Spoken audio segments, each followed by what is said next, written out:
Live from the backstretch at historic Saratoga Race Course, this is Racing Across America with Seth Merrow. Racing Across America is brought to you by Pinnell's Restaurant, a Saratoga tradition since 1922. 284 Jefferson Street, Saratoga, just minutes from the track. And the Clubhouse Racebook, 711 Central Avenue, Albany. When you can't make it to the track, make it to the Clubhouse Racebook.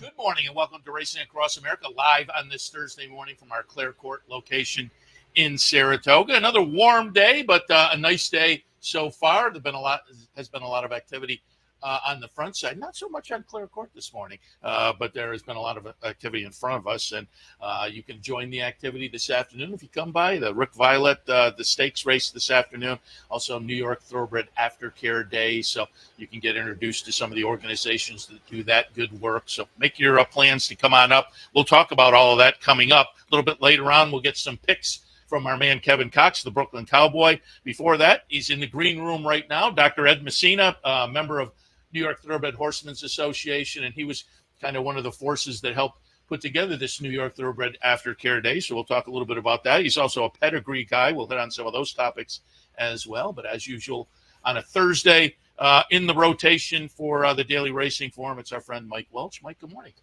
Good morning. Good to be here. Happy to have you here. And we always talk about the workout reports when you come, and highly recommended that people check out the Daily Racing Forum workout reports during the Saratoga They're getting season. thicker and thicker, too, as we get into the meet. We've got a lot more works that we've been able to report on, and we've got a crew everywhere. We got Donald Harris and I are here on both sides, covering both sides here at Saratoga, and I got Mike Welsch still back at Belmont, because there's still a lot of Belmont horses working too. So well, and I talk about it with some of the trainers sometimes. A lot of the trainers have a certain number of stalls up here, so they get some starters, and once the horses get a start, they're vanned down and the Belmont horses are brought up. Yeah, I mean, you got a lot of trainers here that have divisions back there too, and just guys that just don't, a lot of guys that used to come here that don't come here anymore just because of the cost and whatever, but they stay back there, but they're very relevant. Yeah. And to have coverage of those works as well is a big positive for the report. Highly recommended again. So check that out, dailyracingforum.com, drf.com for the workout reports. Anything notable over the past few days in the morning? Yeah, we've seen a lot of good stuff. A lot of these 2-year-olds are starting to really get revved up now. When I first got here, they were on their 3As and maybe just starting to do half miles, but now they're getting serious coming out of the gate. And there's a lot of good stuff that we've seen.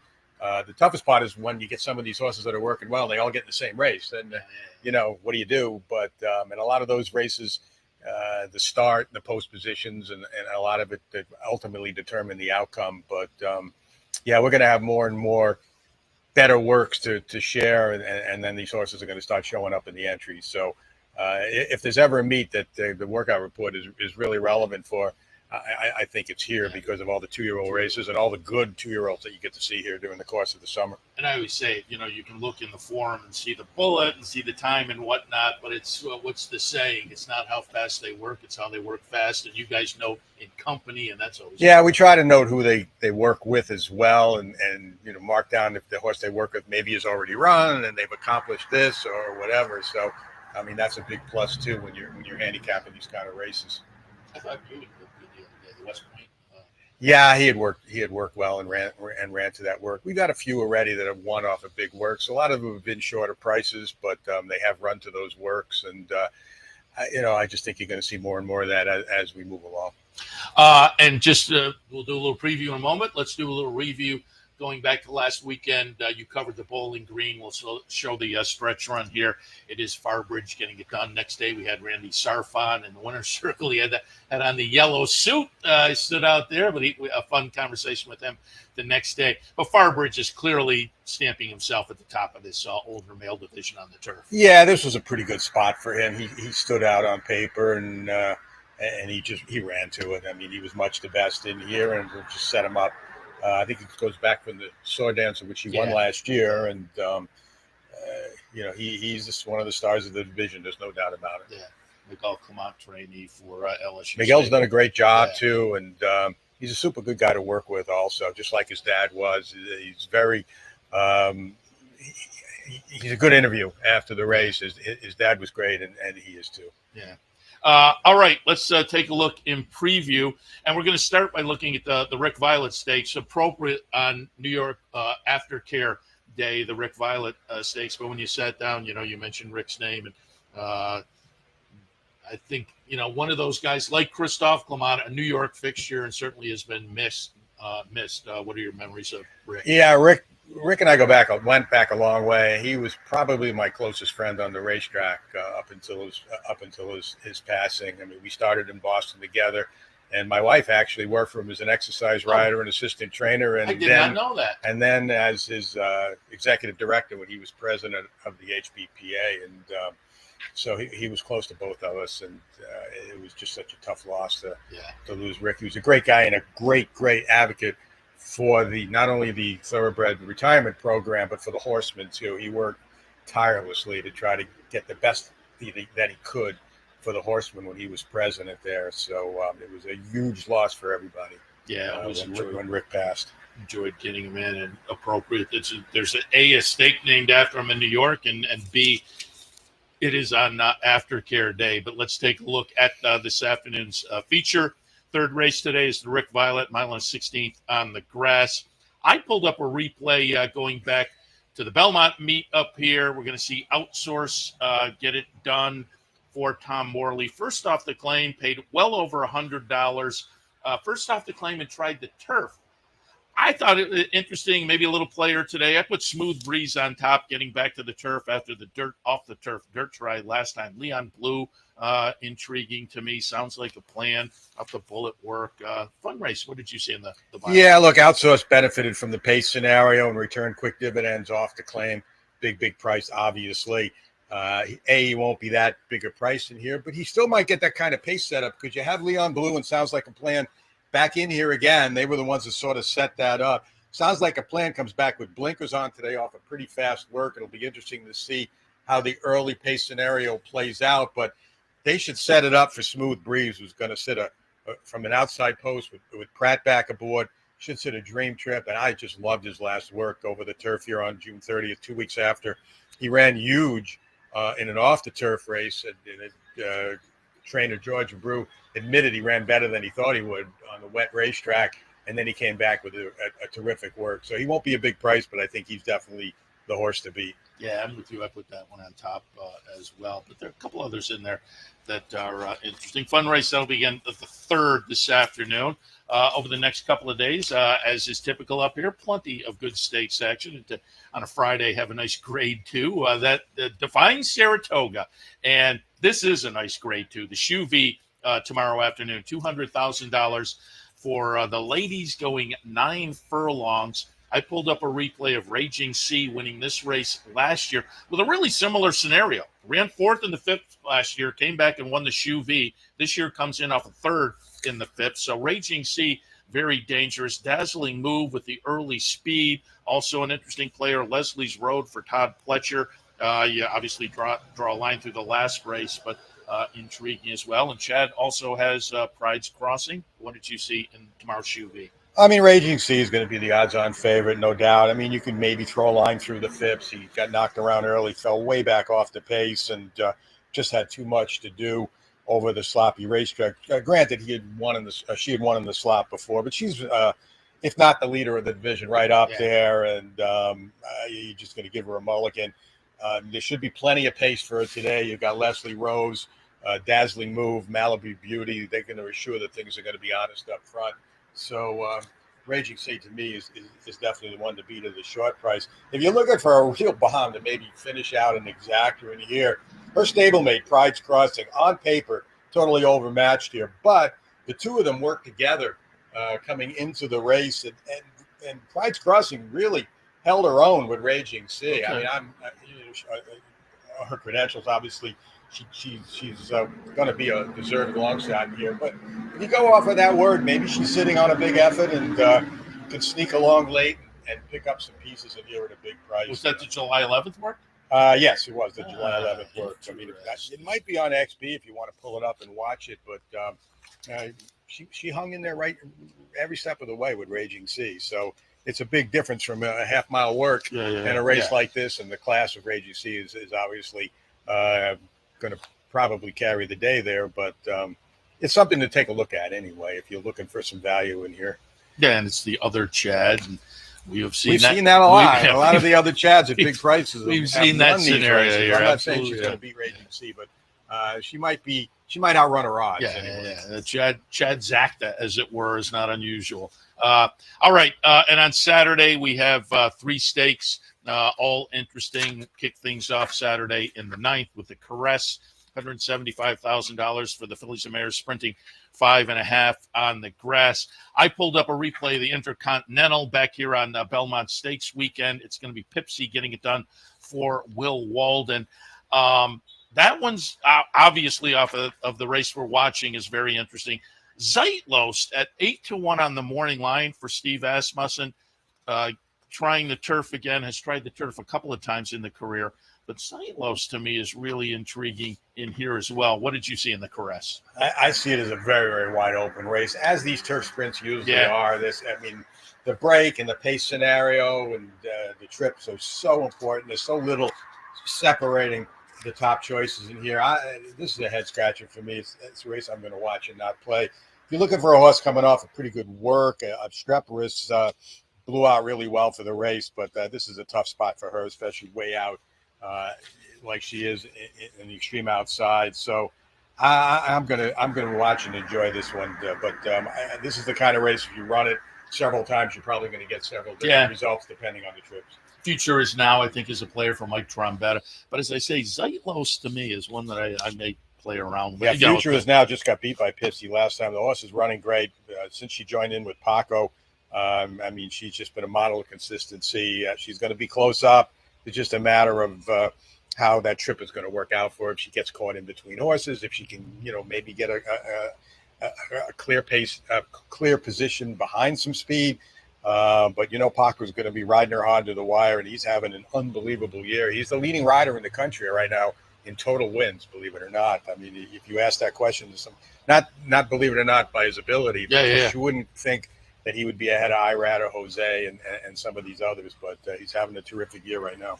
And you see him, obviously. We're going to see him right back in a significant spot a little later in the Vanderbilt. Before that is Coaching Club American Oaks. I always sit here. I'll be sitting in here working on the morning of that race, and the coaches come in this back gate. And the coach, there is still a coaching club, obviously, and they come in with the coaches and put on a nice show. But they're going to be a nice show with the field in here as well, because I pulled up the Monomoy Girl down at Churchill, middle of June. It was the return of Immersive, who went off at 41 cents to the dollar, but winds up coming up short behind Take Charge, My Lady. Both back in. And a horse I have liked throughout her career is La Cara for Marcassi, who won the Acorn here that Belmont Stakes weekend. With these 3 in here, this is a fun race. There's 3 others, but boy, with the top 3, very intriguing. What did you see in the CCA Oaks? I see the same thing, very wide open. La Cara's a sad story for me. I loved her coming into the Kentucky Oaks. She had the best work of any filly at Churchill Downs going into the race.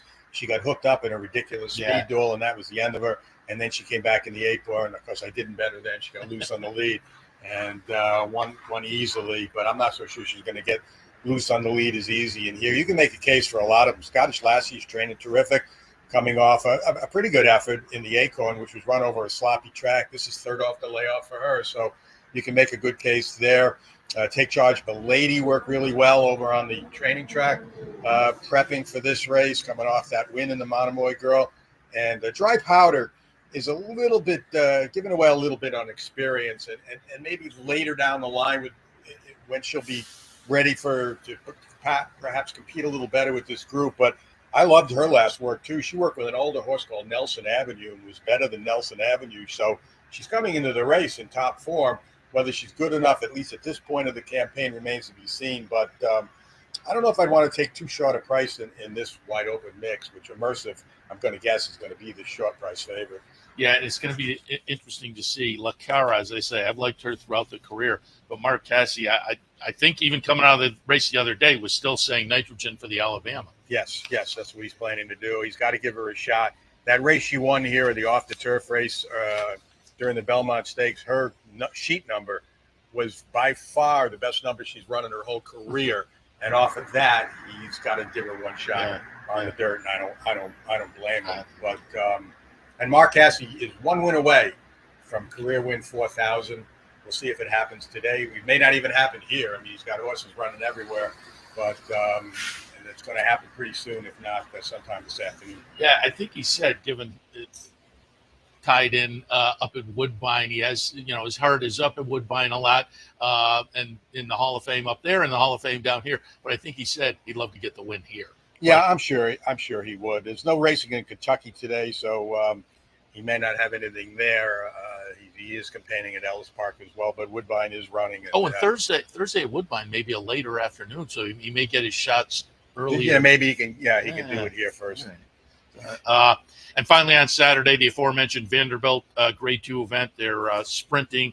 I pulled up a replay going back to the True North Belmont Stakes weekend up here. Bookham Dano, who's just such a fun horse to root for. The New Jersey bred gets it done. Running second is Mulligan.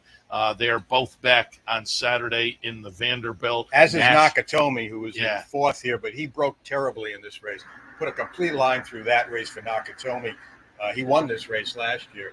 And I was mentioning to you early, just so people know, this race is listed as a handicap. It is not a handicap. The weights are not set by the racing secretary. They are allowance conditions for the weights. And when you see a handicap and you see all these horses at 124, that's not the racing secretary setting those weights to trying to handicap the race. This race, even last year, it was listed as a handicap. I'm not so sure it was. Good to know. But Nakatomi won it last year. You can make a case for a lot of them in here. Gun to my head, I would have to go with Mulligan. If you went back to the start of the True North replay, you would have seen he dueled head-to-head early through some huge fractions with Concrete Glory. Concrete Glory stopped and ran last. Concrete Glory came back and won an allowance race off of that race here in game fashion, paid a big price last weekend. Mulligan is not going to be dueling for the lead in here. Skelly, if he breaks, is going to be on the lead. And you can make a case for Skelly, too. Yeah, absolutely. I mean, this horse ran second in the Vanderbilt last year. He's the speed of the speed if he gets out of there. Bookham Dano had a perfect trip under Paco in the True North. Whether he's going to get that same setup here remains to be seen. Baby Yoda, who loves this track, looked like he was just completely off his game and then bounced back at Aqueduct with a huge effort, matching his career best buyer. And you also have Brad Cox in here with Brad Cox in here? Nash, who's coming off a 108 buyer, on a wet racetrack, so that might be significant. He's coming in here. This is just a terrific race. Skelly is interesting to me, as you say, a little, tossed in the kind of the clump. I mean, if the track is favoring speed on the inside, I mean, that's where Skelly's going to be if he breaks. So, and Steve Asmus in the last 5 years with sprinters has just been loaded. Baby Yoda, you mentioned that one, liking the track. I think he's a notch below these actually, but I was going to say though, his 114 buyer was here. So he pops up with these terrific races every once in a while. Yes, the 114 buyer, which was a long time ago. Yeah. He's 7 now. He's not going to do that again. But he ran a 102 win in the True North here last year. He ran a 102 in his last start. I'm not a fan of his in here. I think he's a bit overmatched. But again, this is going to be a race where the break is going to be all important deciding the outcome, I think, because it's so little separating the top horses in here. And Bookham Dano, Mulligan, and Nakatomi are the 3rd, 5th, and 9th rated horses in the division right now in the daily racing form ratings. So we'll see if any of them will move up on that after this race here. That's what we're checking out as well. I always say, pick up the hard copy of the form. You can read Mike and Dave Grenig and everybody else around the country. But the divisional ratings are. Do you know when those get updated every week? I think every Friday, I believe. And It's usually in Friday's paper. I didn't look. I think that's when. But you can check it out online too, and it's definitely fun to look. It lists the top 10. And that's Marcus Hirsch's opinion. I think it's Marcus Hirsch's doing it now, and that's one man's opinion. Yeah.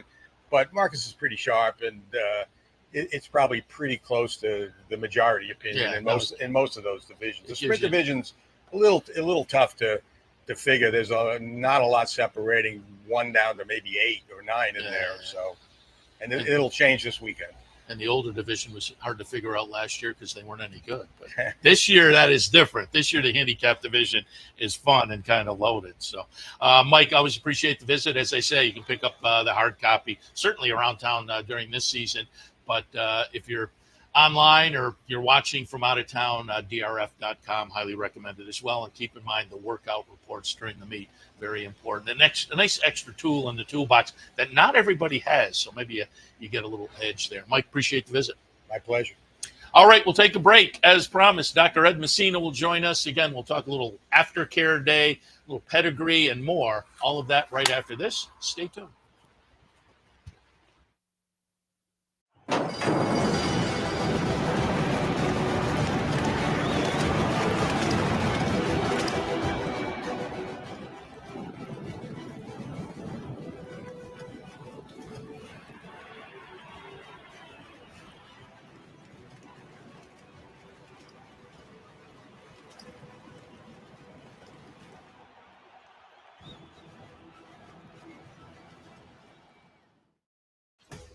Sometimes it pays to go with the flow, to check your worries at the door, to reconnect with your crew, to follow the thrills and the flavor, to roll with it and see where it takes you, to enjoy every minute to its fullest, and to dance like there's no tomorrow.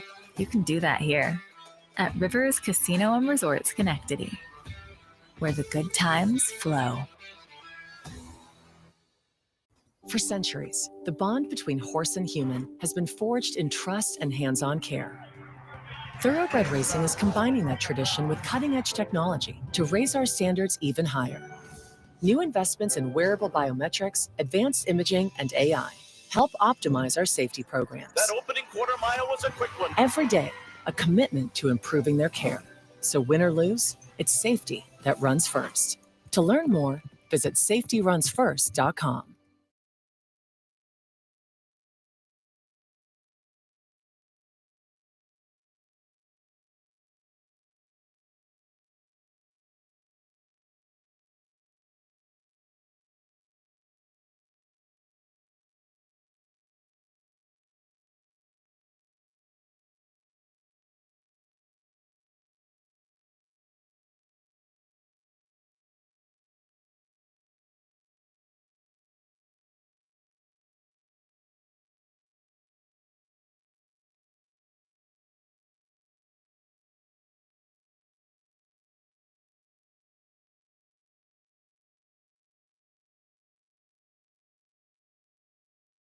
Welcome back to Racing Across America. As promised before the break, happy to be joined now by our friend Dr. Ed Messina.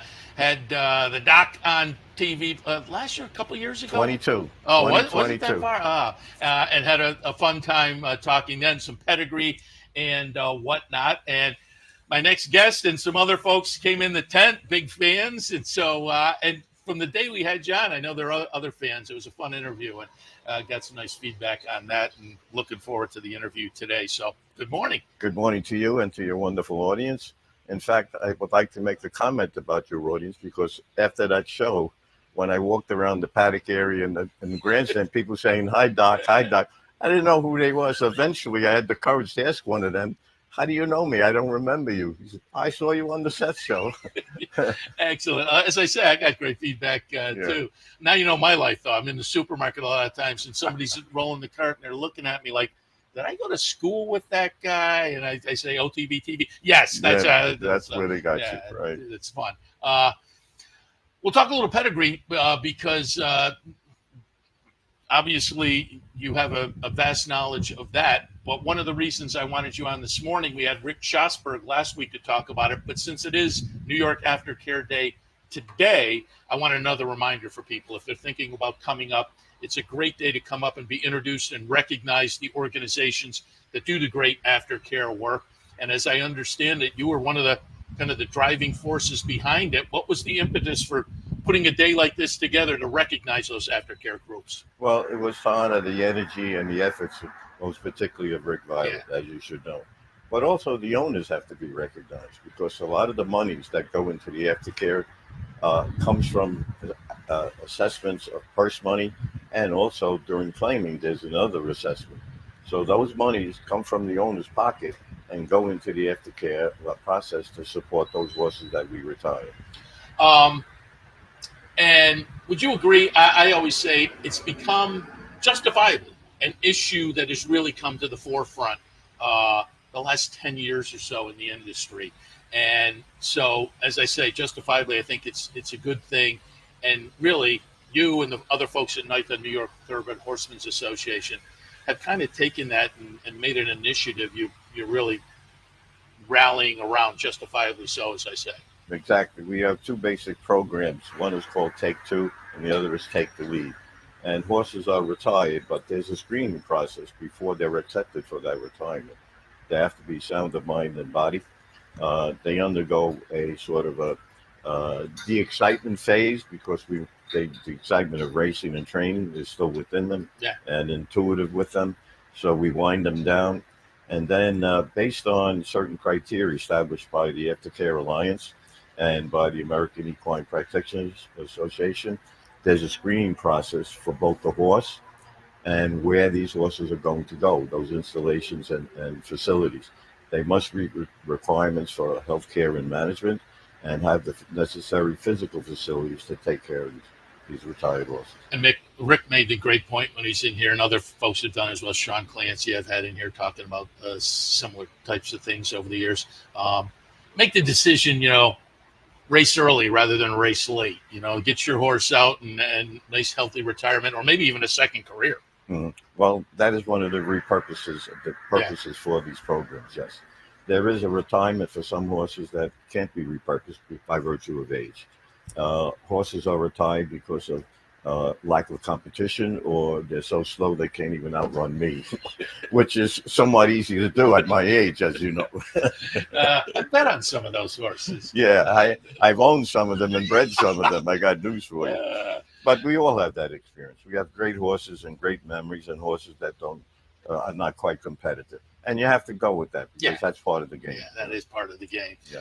And you hope it all evens out, and you get the other side, and you've had plenty on the other side as well. We'll hit on that also. But again, it's New York Thoroughbred Aftercare Day today. Things will kick off at 11 a.m. and you get introduced to some of the organizations. They'll cycle in the community booth out by the paddock. You can learn more about those. So if you're thinking about coming up, that's another part of the day today. So keep that in mind. Yeah, and I will be present at that booth.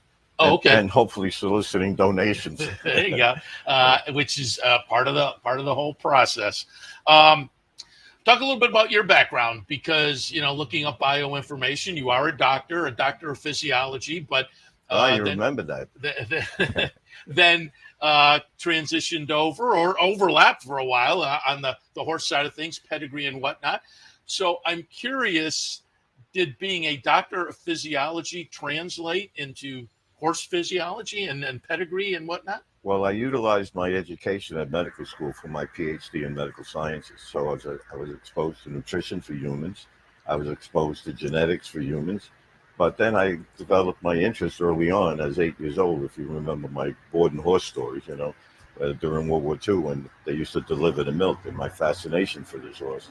And then my father introduced me to pony rides in Coney Island, and then later transitioned into thoroughbred racehorses at Jamaica Racetrack. The Borden story is kind of fun, because a bygone era, as it were. You had you became fascinated with the milk wagon, essentially, where the horse knew where all the deliveries were. The horse was totally amazing, because he had memorized the route. And a lot of people don't realize horses have phenomenal memories. I mean, I could tell you the story about Clem and Nashua, if you're not familiar with that. Go for it. Yeah. Well, the thing that fascinated me was the driver went in and out of the wagon, and they had these little sort of like mini coolers at the client's doorstep, and he would deposit the cheese, the milk, and the butter that the client had requested. But the horse moved to the next house, and so the driver walked into that little thing grabbed up all the necessary items for the next client, and the horse was already at the doorstep. And so one day I tell my father about this, and he said, "Oh, you're excited about a horse?" I said, "Well, this horse was amazing. He's got some brain." I wanted to know more about horses. But then he said, "You know what? There were horses at Coney Island." I was about 8 or 9 years old. He says, "I'll take you to Coney Island on the pony ride." And so for one nickel, the guy had to hold me in the saddle and take me 2 turns around the track. Then after that, my father sort of smiled in my face, and then it was 25 cents, and the guy resented that he had to go around so many times. Very Yeah. good. Yeah. And also, then part of the story, didn't you think, oh, my dad's going to work on Saturday, and eventually you realized he was going to the track? And he What a took you. memory you had. That's exactly right, because my mother had to go what was known as a bridal shower. And I thought they were all going to take a bath or something, but my father said, "Come on, you're going to come with me." And that's when I met thoroughbreds for the first time. I was fascinated because my father was a railbird. And I went down to that cyclone fence and I listened to the sound that they make and the movement that they had. To me, it was inspiring that these animals could move so fast and require so much energy. And to me, it was like watching ballet as a young person, because I'm also fascinated with ballet. Okay. Because as a physiologist, we're interested in bodies in motion and what is the functionality within that organism that contributes to that athleticism. So that's what captured me, and one of the reasons why I went for a PhD in physiology. Do you ever do any kind of sports medicine? Because that seems to translate. Well, it does, and that's what I utilize in terms of designing some feeds for my own horses. Yeah. Interesting. Yeah.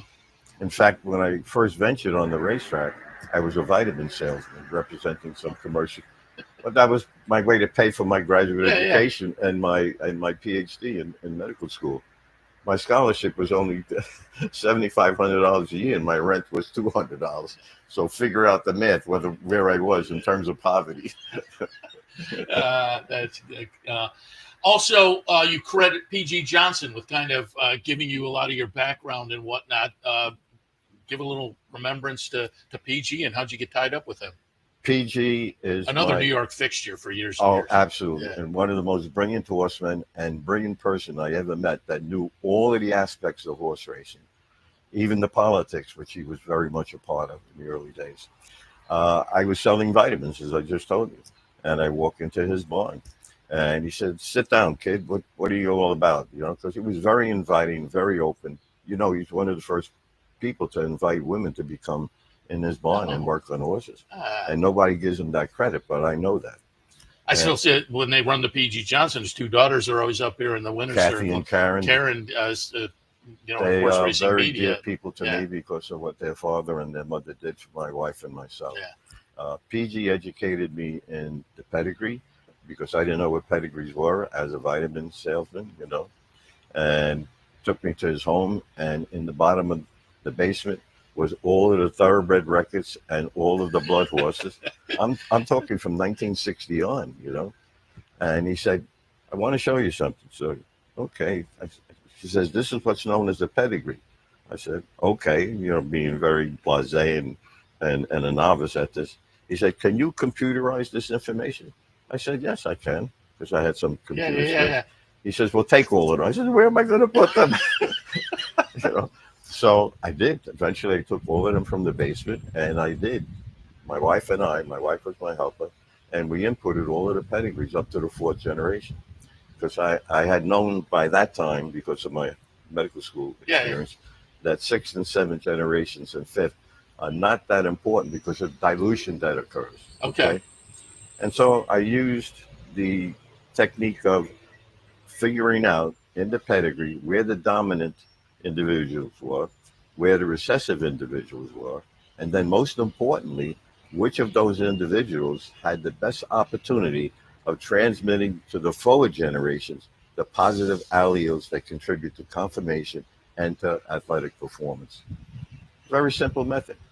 But there are only 2 things that are really operational that you have to consider. One is in the genetics, there's accumulation or concentration of these positive dominant alleles, or by virtue of people's making mistakes, dilution of them. And so you end up with horses that are not so competitive. That's very interesting. You say simple. Maybe it's simple to you, but I'm sure the process and as a consultant, people I'm sure like to hear your ideas on what their ideas on mating are, and reading some of your methodologies and whatnot. When I'm in here handicapping on the handicapping show and looking at the 2-year-olds, I love when there's top and bottom win early. The sire produces debut runners that do well, and the dam has produced a number of debut runners. And I think that plays maybe into a little bit of your dominant and recessive as far as looking at the males versus the females in the breeding. Yeah, well, early on, some people had the theory that the stallion is dominant, and other people, half of them, thought that the male was dominant. But in fact, they each contribute to 50% of the genomic information that's necessary to produce the resulting foal. So now you have to find out what parentage in those 4 generations, okay, are really the ones that have the dominant effect with positive alleles. A case in point is more recently Northern Dancer through Danzig, and look at what he's done. His grandsons and his great-grandsons still are so prolific because of the dominance of those positive genetic alleles. It's amazing, You got Northern Dancer, Danzig, you have Sadler's Wells, you've got Green Desert in Europe, which a lot of people don't know about, who's the most prolific Danzig sire in Europe, produced Danehill Dancer, Choisier, Invincible Spirit, all grandsons now and great-grandsons that are still leading sires. It's totally amazing. Are you still doing the consulting? I don't do any more consulting because when I started this, I was about 30 years old, and most of my clients, because of PG and other trainers, they were in their 50s and 60s, so they're gone. And I found that it was very difficult to convince some people that there is a methodology that has some reliability. It's not perfect. For example, everybody's designing matings, but in the old days when we developed 45,000 foals, there was only one horse that won the Kentucky Derby, right? And 25% don't even get to the races, and the other 25% that get to the races don't even win over $25,000. So the statistics are all against us. Why we're in this business? When PG used to interview a new owner, the first thing he would tell them is, make sure you leave your brains outside the gate. He was such a marvelous man in all aspects. I owe a lot to him. Yeah, I didn't really get to know him. I mean, as a fan, I appreciate it, but by the time I was doing this kind of thing, he wasn't really around anymore. He did things that a lot of modern trainers don't do. I mean, he was a very unique horseman. He was in that class of people like Mac Miller, John Nehru, all of those old timers that had special techniques, even Alan Jerkins, because they were all best friends, by the way. Yeah. In fact, when they came up here, they always had a reunion dinner. Oh, they got together. They loved each other so much and respected so much each other's talents that it was a wonderful get together. Yeah. You go over to the sales over here and then look through the book. I do. I go through and because I need to see what stallions are producing and what broodmares are producing. Because now I'm an active breeder for myself. Okay. Yeah. And my wife decided that after I lost a lot of the clients, she said, you'll excuse my using this expression, but hey, dummy, you've made so much money for other people. Why don't you do it for us? So I said, I don't have the resources for racing. I'm an academician on an academician salary, as you well know. So she said, well, do some breeding and sell some horses and make some money. So that's how I started. And then after commercially breeding horses for about 10 years, we had accumulated some resources because I had a kid to put through college and law school, right? And then I got back into racing itself. Very good. Any of the sires that stand out to you, the current sires? Well, I love certain sire lines, okay? Of course, Northern Dancer, as I mentioned. But I like anything that has a taste of Bull Ruler or Secretariat. Not for the stallion purpose, but for the broodmare side for Secretariat, just like Dr. Fager. Dr. Fager failed as a sire of size, but his daughters were gold mines. They were absolutely fantastic because they were more recessive. And in the parlance of the old timers, this was a receptive male, a conveyance male. So it allowed whatever dominant attributes were resident within the stallion could express itself without blockade by the mares. Secretariat. Is a broodmare. Unbelievable. His daughters were to die for. And so Dr. Fagan. And also one of the handicap champions way back when, no double. Okay. No double. Yeah. And the other ones that I like very much are the ones that derive from the turn two line, like Roberto, Hail to Reason, and Halo. In fact, Halo was such a wonderful, aggressive animal. When I went to visit him at the farm manager says, stand back 50 feet from the fence. I said, why? Because if you're too close, he's very territorial. He doesn't want you there, and he'll jump the fence and come after you. I said, what? I never heard of that before. Yeah. And that, I suppose, plays into, in some horses, probably plays into talent on the racetrack to have that aggressive nature. Absolutely. And you know what? Some people will go to extreme ends to try to remove that competitive spirit. It's the worst thing you can do. You deal with teaching the horse how to be more tractable, but keep that energy of competition alive. Okay. And a lot of the horses, like Hail to Reason, Turn Two and whatnot, they were somewhat tough to deal with, but they were phenomenal stallions. As I say, to me, that appeals to on the racetrack. They're going to have the fire in their eyes looking at the other ones in the starting it. Doc, before we let you go, I wanted to appreciate some of your own breeding and pull up a win here going back a couple of years right up here at Saratoga. We're going to look at an allowance race from 2022. It's going to be number 4. City. Sanctuary City. What a blessing he was. And again, this was a homebred as well, correct? Yeah, it was. And I would imagine it's extra special when it is a homebred, because you breed a horse and it's 3 years before you know what you have, and you wound up with a nice one here with Sanctuary City. Absolutely. But I had a nice one also before, but I was selling commercially. Do Re Mi Fa Sol La Ti Do, which became the 2008 2-year-old filly of the year, New York bred. Nice. Yeah, I had 9 horses nominated for New York Thoroughbred champions, but they were competing with other animals. The other one that was a disappointment was Fortunate Damsel, that won 2 graded stakes, and PG trained it. Oh, and I had written down Fortunate Damsel 2004 Pebbles winner, so that was a nice one as well. And they all came out of the same dam? No, they came out of Consider It's Mother. Okay. Consider It Done. Okay. Yeah. Very good. I started that entire family, which was blank, and only in the 4th generation there was a champion race mare, but I liked the stallion line on top that supported that particular broodmare. And I got Do Re Mi Fa Sol La Ti Do, Sanctuary City, and Fortunate Damsel. And I believe you were producing these for a relatively modest amount of money. When I bred Sanctuary City to Temple City, all of my friends said, why are you destroying that broodmare? I said, what are you talking about? He's a $5,000 stallion. And I told them, the stud fee does not determine the genetic potential of any stallion or broodmare. So know that and put that in your heads. I had the confidence because I had some results to back that up. Yeah. In the early days, I bred the stallions that were 2,500. And based on the methodology that I was talking about, if a stallion and a broodmare fit and offset each other's weaknesses, it's a mating made in heaven. Very good. Yeah, in Sanctuary City, went on to win $500,000, graded stakes placed. We saw the Saratoga win there. Yeah. So it can be done for a reasonable amount of money. And I tell that to a lot of people. You don't have to spend a lot of money. Yeah.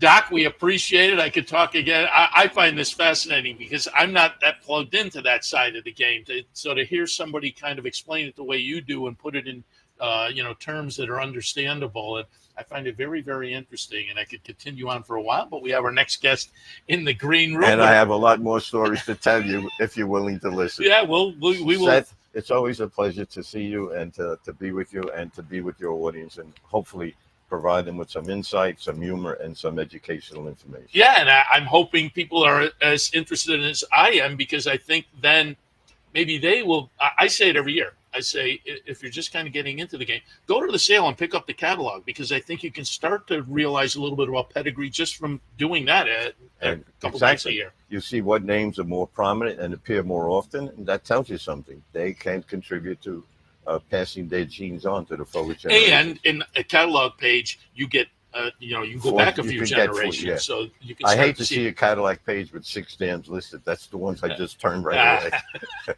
Oh, because you're not there isn't enough information. Yeah, exactly. That's a good. There's not enough successful productivity. Yeah, that's a good point. Doc, again, we appreciate it. We'll see you over on the front side. You got it, my friend. Good luck. God bless. Appreciate it. Bye. All right, we'll take a break. When we come back, Kevin Cox will join us. Stay tuned. It's been referred to as possibly the best equine-themed gift shop on the planet. Impressions of Saratoga. Impressions of Saratoga, celebrating the Saratoga and equestrian lifestyles. It's your number one choice for Saratoga souvenirs, apparel, and gift shopping. We have gifts for the entire family, and we're pet-friendly too. Visit us online at impressionssaratoga.com or come on down. Impressions of Saratoga, 368 Broadway, downtown Saratoga.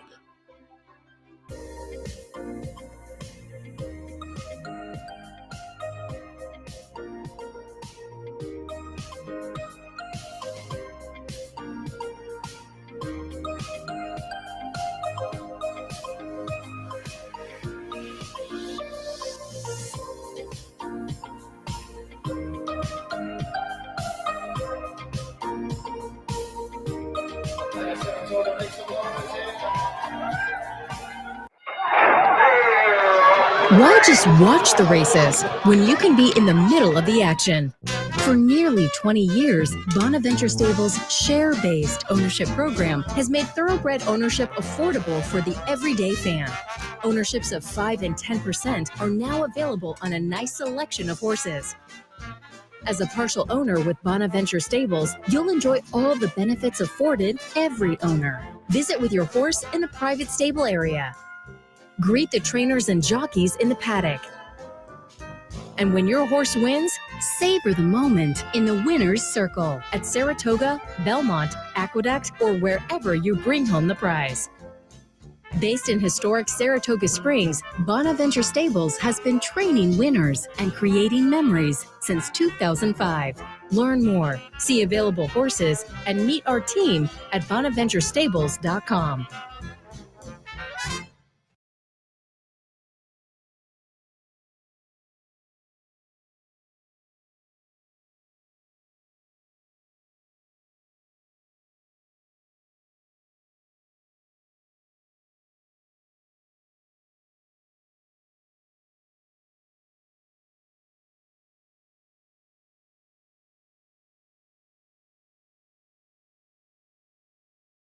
Welcome back. Again, it's a Thursday morning here live from our Clare Court location. Sunny, a little steamy, but it's a nice day otherwise. And again, New York Bred Aftercare Day today. So come on up, put it on your agenda, learn more about the organizations that take care of these wonderful athletes after their careers are over. And we're joined now by a guy who, when he sat down, alerted me. He's involved with some of these organizations. It's our friend, the Brooklyn Cowboy, Kevin Cox. Good morning. Good morning, sir. How are you? Very good. I tell you something. Talk a little bit about the organizations you're tied into. Well, first of all, talk about following the Beatles. You know, the caveman and the Cavalier. You know, I mean, I was in the trailer hoping that he would keep going. I mean, that was fun. I mean, he just as I say, to me, it's fascinating because I'm not really a pet. When I look at the 2-year-old races, I always say you can find things that aren't on the page when you look up what the sires do and what the dams do. But that's kind of as deep as I go. And to hear a guy like that talk about it and put it in terms that are understandable and really break down what you can find out about the pedigree of horses and planning for mating, it's just fascinating. You know, and knowing Doc Messina, I can tell you that my grandfather, Archangelo D'Angelo, is not deceased because I look at him and I see my grandfather, so I know he's shooting himself down there through Doc to me. Nice. But yes, I am on the board of Thoroughbred Aftercare Alliance, so this is a very good day. Been on the board with them for a while. I gave a little speech at one of their seminars, and a big wig for them. They asked me to come on board, and I'm on the board of Old Friends of Cabin Creek as well. Nice. Up here. And I made the first donation ever to Old Friends. I was in the old Earth's restaurant up here in Saratoga, and Nick Zito was there with Michael blowing. And me being a loudmouth that I am, I go over there and start talking, introducing myself. They said, yeah, we're trying to form this organization called Old Friends. We want to get Strike the Gold back. I guess he was in Japan at the time. Want to get him back home. We have a prototype here of the certificates if you make a donation. I gave him $50 right there, and it's hanging on my wall in Saratoga. So I guess you could say it wouldn't have happened if it wasn't for me, pretty much. You know. Well, you got him off the Yeah. the schneid, as it were, and got started. And they're two legends, Nick and I've had both of them on. So already this year, I had Michael Blown on, I think it was Belmont Stakes weekend. I had Nick just the other day, a couple of legends in the game. And speaking of Cabin Creek, I haven't had Joanne Pepper in a while. I'll have to get her plugged in. Did you say they're two legends or we were three legends? Oh, that's what I meant. Oh, okay. That's what I meant. Yes, they call that a Freudian slip. Very good. All right, let's jump into it. Anything stand out to you over the first few days of the traditional meet? I'm lacking sleep because of all the off the turf, and I actually do my whole column over, but it's paying off. You have a flat bet profit in the column. We went 1 for 3 with the selections here 2 weeks ago, and it's a grind. It's a grind. And I alluded to you that my value jockey of the meet was going to be Santana. And you see he's doing quite well already. He's hustling for seconds and thirds, and you had the $42 winner. So it looks like that's going to come to bear for the summer. How about Adam Rice yesterday with the record he has in Saratoga with the win yesterday over the last 5 years, 4 wins and 5 stars. Yeah, I saw you drew in, and I didn't even have him in my top 3. And then I moved him up to second. And I kind of should have moved him up to first, given the numbers. You figure it's not going to last forever. But every year he puts one over, and they don't get heavily bet. They're all 5-1, 6-1, like that. I had him on top, hoping he got in. He did, but I said on the handicapping show I should have made him my dark horse play of the day, but I don't like to do those with an AE. Oh, please! If I ever did that, I would hear from the powers that be at Capital OTB. You made your play today in AE. Now we have to refund the money and this and that. So I make sure never to do that. Yeah, my dark horse play is a little bit different. I can kind of change that up. The Paula play of the day is a little more locked in because I'm not playing on behalf of a team. You guys are a little bit, so that's a different scenario. But it's been fun so far, and looking forward to the continuation for the team as well. All right, let's take a look at some of the action this afternoon. We're going to take a look at the last 3 on the card today. We're going to start things out in the 8th race. Allowance non-winners are one other than a mere $110,000 up for grabs, a mile and 8. I just pulled up a replay of the logical in here, Stars and Stripes. We are going to take a look at the win back on June 15th, which was a nice 10-length win, 88 buyer, ran third in the debut with a 92 buyer. It's Bill Mott, probably the horse to beat, but I thought Dr. Kraft was in the ballpark. Wait list was interesting to me, but what did you see in race 8 today? Well, obviously Stars and Stripes has to be included, but I think it's going to get well over bet. Yeah, no question about it. And sometimes I'm a little bit leery of horses putting a double-digit win on a wet track for the first time, going 2 turns for the first time. It was a truncated field. There was only about 5 horses in the race. So I'm going to take a little bit of a stand here, just a little bit, with number 1 Wait List on top. Horse has done well when breaking from the rail, a solid second. Has hit the board in 4 of his last 5 starts and has a nice rapport with Kendrick. And is a solid DRF formulated stat in play. I'm going to rattle through this because I know we're up against the clock a bit. No, don't worry about that. Yeah, but I set the DVR at home. Oh. At this show, that's always a mistake. Linda Rice is 4 of 9 with local routers on the dirt that hit the board 33 to 50 days ago. And 1-for-1 subcategory with Carmouche aboard. And the winners came back a solid $15, $8, and $5 times 2. So that's my top choice. Second, number 8, Frizzante. Second half of the uncoupled entry. Picks up a hot jock. I mean, Jose Ortiz is really little on fire this meet thus far. Nibbler, though. Much more minor placings than wins. The kind of horse that I always say, put in your unders. Spice up the triple, things like that. And third choice is number 6, Dr. Kraft. Out of the state bred conditions, but he's done well in open competition. As I believe run second 2 times in open competition. There's another one, though, that has preferred the unders more than anything else. Yeah, so the 3 is not a throwout. I'm just looking for a little bit more value. So 186, and you were going to say? I thought Frizzante was interesting, too, as the other Linda Rice at 15 to 1 on the morning line. I had that one down at the bottom of my mix. And, certainly you can look on some of the triples and whatnot and maybe putting that one in. 9th race today, we're looking at optional claimer starter allowance. They're going to go a mile on the grass. I pulled up a replay from Gulfstream back on June 19th. The winner is going to be Flat Top Box. but running second is going to be Fredo. And I thought it's a class move up off of this race, but I thought on the move up to Saratoga for Antonio Sano at 10-1 on the morning line, I had that one down in my mix. I used Enlighten on top, more logical, obviously, just for luck in the mix. But I thought Fredo was a little bit intriguing. What did you see in the ninth? Well, looking at Fredo, that effort is better than it belies, because the opening quarter at Gulfstream that day was 24-1, which is dawdling for them. Yeah. And the fact that he was able to come from a little bit off the pace and cut into that and lose by just a nose. I'm not sure you're going to get 10-1, but it would be nice. I went with the number 2, Just for Luck on top. Another rail choice for me. Closed nicely in this race last time out, gaining about 10 lengths from the halfway point to the finish line. Dutro is 3 of 5 with optional dirt stock, who hit the board less than 6 weeks ago. And the winners came back a solid $24 and $9 times 2. And is in a second off the bench scenario and has done very well in second off the bench scenarios in the past. That's my top choice. Second choice is number 9, Gem Mint 10.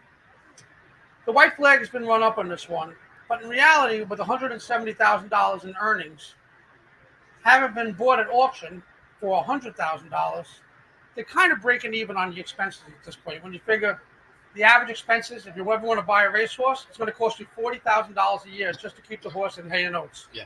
So if they win and they get a claim or even a placing in the claim, they kind of show a little bit of profit on the whole transaction. Has done well with sires in the past in their lone pairing. They won by open lengths going away. And my third choice is a long shot, number 3, Final Denial. Kind of a victim of the turf calendar this winter. It was last seen on the turf going way back when in the fall. Must have needed the first start off the layoff, even though it finished third at solid odds. If you go back at the turf numbers, they're better than they seem. I like to adjust them given the quality of the race or the age. This one is a 4-year-old, was a 3-year-old way back when he ran those turf starts. The only win he had was with Saez, was with Carmouche.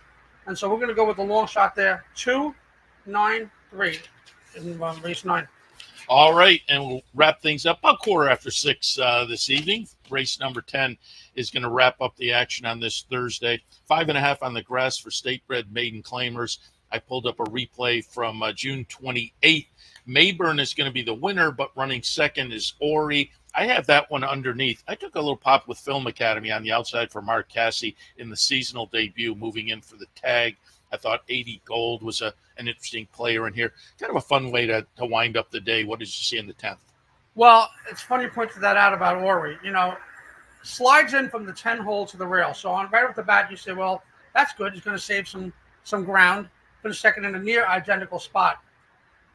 But there's a line in the movie Wall Street with Michael Douglas. He says, I had mixed emotions about this. Like my ex-wife and her divorce lawyer going over the cliff in my Lamborghini. Because yes, sliding in 9 slots, but does not have the type of early speed that's going to give him the lead. So it's going to need to work out a trip. So you're taking a horse that's going to need the trip at short odds. But if there's anybody that can do it, it's my main man, Flavor Flav. And once again, DRF formulator coming into play, as maker is 3 or 4 with local turf sprinters who hit the board less than 34 days ago without Lasix. I always look with Lasix and without Lasix at 12-1 or less. And my second choice, we're going to go outside for second and third choices. Number 12, hello, Newman. Hello, Jerry. Never enough Seinfeld references here. Cutting back, gets a little bit of an around-the-world treatment here. Blinkers on, cutting back, biggest drop in the game, et cetera, but was only bred for $10,000, so probably right where he belongs in the first place. Same thing for our third choice, Film Academy. Another one on the drop down, another one adding blinkers. Long layoff, though. Is that the one that gets Cassie 4,000? I'm not sure, unless he has horses at Woodbine today that do it beforehand. I think Woodbine is in a late afternoon card on Thursday, though, so you may be able to sneak in. Okay. I think. So 112-11 in race 10. Hello, Newman. Shouldn't that be an Al Gold horse, right, with the name? But it's it's not Newman Racing. So it's the first thing I look for. Hello, Newman. And you mentioned Wall Street. You mentioned kind of the funny but snarky Michael Douglas was not a good guy in Wall Street. So I haven't seen it in a long time. But yeah, he was. I'll have to go back and watch that because it's been a while. I didn't remember that line though. That's good. All right, we'll wrap it up. But we appreciate some looks at this afternoon's action. Keep up the good work on the DePaula play of the day, and we'll see you in a couple. Fridays and Saturdays, DePaula play of the day. Our best winner this week was a scratch, so that was good. Man, which for folks who are out there, scratches just put the money in the bank, so everybody made that money on the scratch. Well, once I get to a flatbed profit for the meet, I'm picking all also eligibles for the rest of the meet. I'm going to drive them nuts at the home office. There you go. Kevin, appreciate the visit. Good luck this afternoon. I have autograph seekers out there. How cool is that? Yeah, very good. Always good to have an audience. And the Italian connection, the three of us. It was a fun show today, no question about it. Kick things off, Mike Welsch. Always appreciate Mike from the Daily Racing Forum. Dr. Ed Messina is still in the green room, appreciating Kevin up here, and Kevin Cox, the Brooklyn Cowboy. Again, it's always a fun. It's always a fun morning here, being here at Saratoga in front of Clare Court, but sometimes you have extra fun shows, and this was. But even more so with me. That's what I'm saying. Extra fun. Appreciate your tuning in as well. Again, New York Aftercare Day. Come on up if you'd like to come to the races and enjoy an afternoon up here and learn more about the aftercare organizations. Otherwise, as usual, we'll be back tomorrow, 9 a.m. handicapper support, 10 a.m. Racing Across America. So we'll see you then.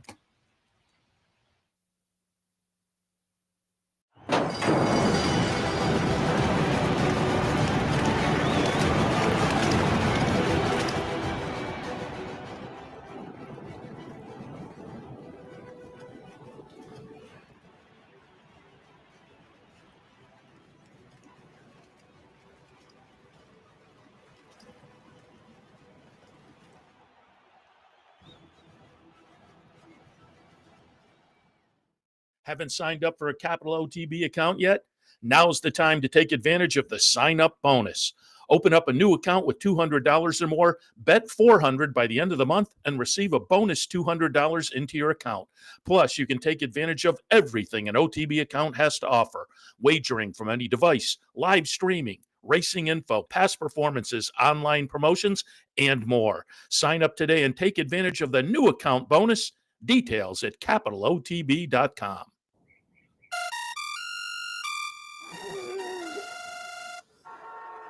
Come on. I want sales reports on my desk by Monday. Whoops. My bad. Love racing? RTN brings you every live simulcast on your home television, plus live video streaming and race replays on your PC and mobile devices. To order, visit rtn.tv. RTN, a breed apart. You've been watching Racing Across America.